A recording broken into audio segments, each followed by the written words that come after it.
ಭಗವದ್ಗೀತೆಯ 2ನೇ ಅಧ್ಯಾಯದ 47ನೇ ಶ್ಲೋಕ ಏನು ಹೇಳುತ್ತೆ? ಕರ್ಮಣ್ಯೇವಾಧಿಕಾರಸ್ತೆ ಮಾ ಫಲೇಷು ಕದಾಚನ ಮಾ ಕರ್ಮ ಫಲ ಹೇತುರ್ಭುರ್ಮಾತೆ ಸಂಗೋಸ್ತ್ವ ಕರ್ಮಣಿ. ಅಂದ್ರೆ ಇದು ಕರ್ಮಯೋಗದ ತತ್ವವನ್ನ ಸಾರತ್ತೆ. ಅರ್ಥ ಏನು ಈ ಶ್ಲೋಕದ್ದು? ಕರ್ಮ ಮಾಡೋದ್ರಲ್ಲಿ ಮಾತ್ರ ನಿನಗೆ ಅಧಿಕಾರ ಇರುವಂಥದ್ದು, ಅದರ ಫಲದ ಮೇಲೆ ನಿನಗೆ ಯಾವುದೇ ರೀತಿಯಾದಂತಹ ಅಧಿಕಾರ ಇಲ್ಲ. ಯಾವತ್ತೂ ಕೂಡ ಫಲದ ಮೇಲೆ ನೀನು ಆಸೆಗೆ ಒಳಗಾಗಬೇಡ, ಹಾಗೆ ಕರ್ಮ ಮಾಡದೇ ಇರೋದ್ರಲ್ಲಿ ಯಾವತ್ತೂ ಕೂಡ ಆಸಕ್ತಿಯನ್ನ ವಹಿಸಬೇಡ. ಎಲ್ರಿಗೂ ನಮಸ್ಕಾರ. ನೀವು ನೋಡ್ತಾ ಇದ್ದೀರಾ ಟಿವಿ ವಿಕ್ರಮ. ನಾನು ಮುಮ್ತಾಜ್ ಅಬ್ದುಲ್ ನೆಲ್ಲಡ್ಕ. ವೀಕ್ಷಕರೇ, ಈ ಬಾರಿ ಸೋಷಿಯಲ್ ಮೀಡಿಯಾದಲ್ಲಿ ಬಹಳಷ್ಟು ಸದ್ದು ಮಾಡಿದಂತಹ, ಅದು ಪಾಸಿಟಿವ್ ಆಗಿ ಆಗಿರಬಹುದು ಅಥವಾ ನೆಗೆಟಿವ್ ಆಗಿ ಆಗಿರಬಹುದು, ಸದ್ದು ಮಾಡಿದಂತಹ ಒಂದು ವಿಚಾರ ಅಂತಂದ್ರೆ ಅದು ಸಾಮರಸ್ಯದ ಸಂಕ್ರಾಂತಿ ಸಮಾನತೆಯ ಹಬ್ಬ ಅನ್ನುವಂತಹ ಕಾರ್ಯಕ್ರಮ. ವೀಕ್ಷಕರೇ, ಸಂಕ್ರಾಂತಿ ಹಬ್ಬವನ್ನ ವಿಶಿಷ್ಟ ರೀತಿಯಲ್ಲಿ ಆಚರಿಸಬೇಕು. ಹಬ್ಬವನ್ನ ಆಚರಿಸೋದು ಮಾತ್ರ ಅಲ್ಲ, ಅದರ ಜೊತೆಗೆ ಸಮಾನತೆ, ಸಹೋದರತ್ವ, ಅದೇ ರೀತಿ ಸಹಬಾಳ್ವೆ ಅನ್ನುವಂತಹ ಮೌಲ್ಯವನ್ನ ನಾವು ಬದುಕಿನಲ್ಲಿ ಅಳವಡಿಸಿಕೊಳ್ಬೇಕು. ಅದನ್ನ ಎಲ್ರಿಗೂ ಪಸರಿಸಬೇಕು. ಇನ್ನು ಹಬ್ಬಗಳು ಸಮಾಜವನ್ನ ಒಗ್ಗೂಡಿಸಬೇಕು. ಹಬ್ಬಗಳು ಮನಸ್ಸುಗಳನ್ನ ಹತ್ತಿರ ತರಬೇಕು. ಹಬ್ಬಗಳು ಎಲ್ಲ ವರ್ಗದ ಬಂಧುಗಳನ್ನ ಒಂದೇ ಪಂಕ್ತಿಯಲ್ಲಿ ನಿಲ್ಲಿಸಬೇಕನ್ನುವಂತಹ ಒಂದು ದೃಢ ಸಂಕಲ್ಪದ ಜೊತೆಗೆ ಬೆಳ್ತಂಗಡಿ ವಿಧಾನಸಭಾ ಕ್ಷೇತ್ರದಲ್ಲಿ ಮಾನ್ಯ ಶಾಸಕರಾದಂತಹ ಹರೀಶ್ ಪೂಂಜ್ ಅವರ ಒಂದು ಕಲ್ಪನೆ, ಅವರೊಂದು ಸಂಕಲ್ಪ, ಅದೇ ರೀತಿ ನಾಯಕತ್ವದಲ್ಲಿ ಸಾಮರಸ್ಯದ ಸಂಕ್ರಾಂತಿ ಅನ್ನುವಂತಹ ಒಂದು ವಿನೂತನ ಮಾತ್ರ ಅಲ್ಲ, ಒಂದು ಮಾದರಿ ಕಾರ್ಯಕ್ರಮ ಹುಟ್ಕೊಳ್ಳುತ್ತೆ. ಪ್ರತಿ ವರ್ಷ ಅದು ಯಶಸ್ವಿಯಾಗಿ ಆಯೋಜಿಸಲಾಗುತ್ತೆ. ಈ ಬಾರಿ ಒಂದಷ್ಟು ಮಂದಿ ಅದನ್ನ ನೆಗೆಟಿವ್ ಆಗಿ ಕೂಡ ತೋರಿಸುವಂತಹ ಪ್ರಯತ್ನವನ್ನ ಮಾಡಿದ್ರು. ನಾನು ಹೇಳುವಂಥದ್ದು ಇದು ಕೇವಲ ಒಂದು ಕಾರ್ಯಕ್ರಮ ಅಂತ ಹೇಳೋದಕ್ಕಿಂತಲೂ ಇದೊಂದು ಚಿಂತನೆ, ಇದೊಂದು ದೃಷ್ಟಿಕೋನ, ಇದೊಂದು ಮಾದರಿ ಆಡಳಿತದ ಪ್ರತಿಬಿಂಬ ಅಂತಂದ್ರೆ ಖಂಡಿತವಾಗ್ಲೂ ತಪ್ಪಾಗಲ್ಲ.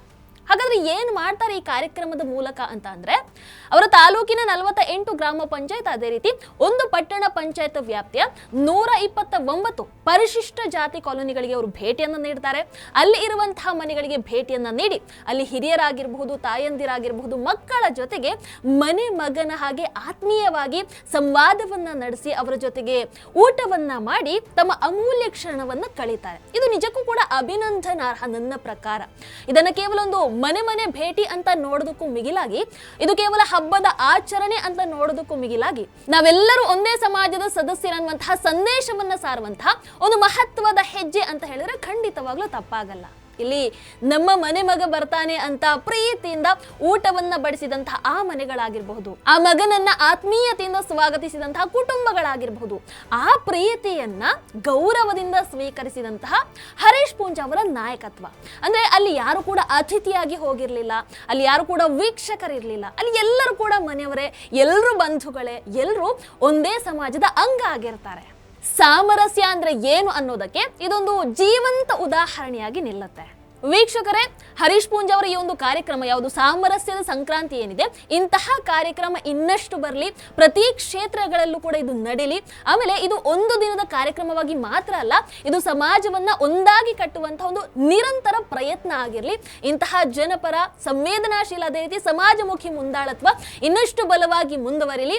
ಬೆಳ್ತಂಗಡಿ ಕ್ಷೇತ್ರ ಮಾತ್ರ ಅಲ್ಲ, ಎಲ್ಲಾ ಕ್ಷೇತ್ರಗಳು ಕೂಡ ಸಾಮರಸ್ಯ, ಅದೇ ರೀತಿ ಸಮಾನತೆಯ ಮಾದರಿ ಕ್ಷೇತ್ರ ಆಗ್ಲಿ ಅನ್ನುವಂಥದ್ದು ನಮ್ಮೆಲ್ಲರ ಆಶಯ. ಇಲ್ಲಿ ಹಬ್ಬಗಳು ರಾಜಕೀಯ ಭಾಷಣಕ್ಕಿಂತಲೂ ಮಾನವೀಯ ಸ್ಪರ್ಶದ ಮೂಲಕ ಸಂದೇಶವನ್ನ ನೀಡಬೇಕನ್ನುವಂತಹ ಒಂದು ದೃಢ ನಂಬಿಕೆಯಿಂದ ಬೆಳ್ತಂಗಡಿ ವಿಧಾನಸಭಾ ಕ್ಷೇತ್ರದಲ್ಲಿ ಮಾನ್ಯ ಶಾಸಕರಾದಂತಹ ಹರೀಶ್ ಪೂಂಜ್ ಅವರ ಈ ಒಂದು ಕಲ್ಪನೆ, ಈ ಒಂದು ಸಂಕಲ್ಪ, ಅದೇ ರೀತಿ ಒಂದು ನಿರಂತರ ಪ್ರಯತ್ನದ ಫಲವಾಗಿ ಜನ್ಮ ತಾಳಿರುವಂತಹ ಈ ವಿನೂತನ ಸಾಮರಸ್ಯದ ಸಂಕ್ರಾಂತಿಯಂತಹ ಕಾರ್ಯಕ್ರಮ 10 ಆಗ್ಲಿ 100 ಆಗ್ಲಿ ಇಂತಹ ಮಾದರಿ ನಾಯಕತ್ವಗಳು ಹೆಚ್ಚಾಗ್ಲಿ ಅನ್ನುವಂಥದ್ದನ್ನ ನಾವು ಆಶಿಸೋಣ.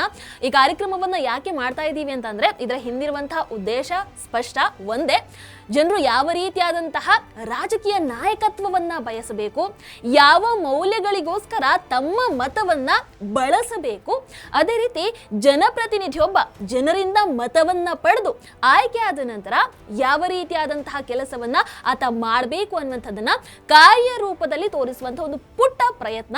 ಒಬ್ಬ ನಾಯಕ ಕೇವಲ ಭಾಷಣದಲ್ಲಿ ಮಾತ್ರ ಅಲ್ಲ, ತನ್ನ ಮಾತುಗಳ ಮೂಲಕ ಮಾತ್ರ ಅಲ್ಲ, ತನ್ನ ಕಾರ್ಯದ ಮೂಲಕ ಕೂಡ ಸಮಾಜದ ಎಲ್ಲಾ ವರ್ಗಗಳ ಜೊತೆಗೆ ನಿಂತ್ಕೊಂಡು ಸಮಾನತೆ, ಅದೇ ರೀತಿ ಸಾಮರಸ್ಯವನ್ನ ಯಾವ ರೀತಿ ಪಸರಿಸಬೇಕು, ತನ್ನ ಕ್ಷೇತ್ರವನ್ನ ಯಾವ ರೀತಿಯಾಗಿ ಮಾದರಿ ಕ್ಷೇತ್ರವನ್ನಾಗಿ ಮಾಡಬೇಕು, ಅಂತಹ ಪ್ರಯತ್ನಗಳಿಗೆ ಜನರು ಯಾವ ರೀತಿಯಾಗಿ ಬೆಂಬಲವನ್ನ ನೀಡಬೇಕನ್ನುವಂತಹ ಆಶಯದ ಜೊತೆಗೆ ಈ ಒಂದು ಕಾರ್ಯಕ್ರಮವನ್ನ ಮಾಡ್ತಾ ಇದ್ದೀವಿ. ನಮಸ್ಕಾರ. ಟಿವಿ ವಿಕ್ರಮ, ದೇಶ ನಿಮ್ಮ ಕೈಯಲ್ಲಿ. ಈ ಕಾರ್ಯಕ್ರಮ ನಿಮಗೆ ಇಷ್ಟ ಆಗಿದ್ದಲ್ಲಿ ಲೈಕ್, ಶೇರ್ ಹಾಗೂ ಕಮೆಂಟ್ ಮಾಡಿ. ಟಿವಿ ವಿಕ್ರಮದ ಕಾರ್ಯಕ್ರಮಗಳನ್ನು ನಿರಂತರವಾಗಿ ವೀಕ್ಷಿಸಲು ಸಬ್ಸ್ಕ್ರೈಬ್ ಮಾಡಿ, ಬೆಲ್ ಐಕನ್ ಒತ್ತಿ.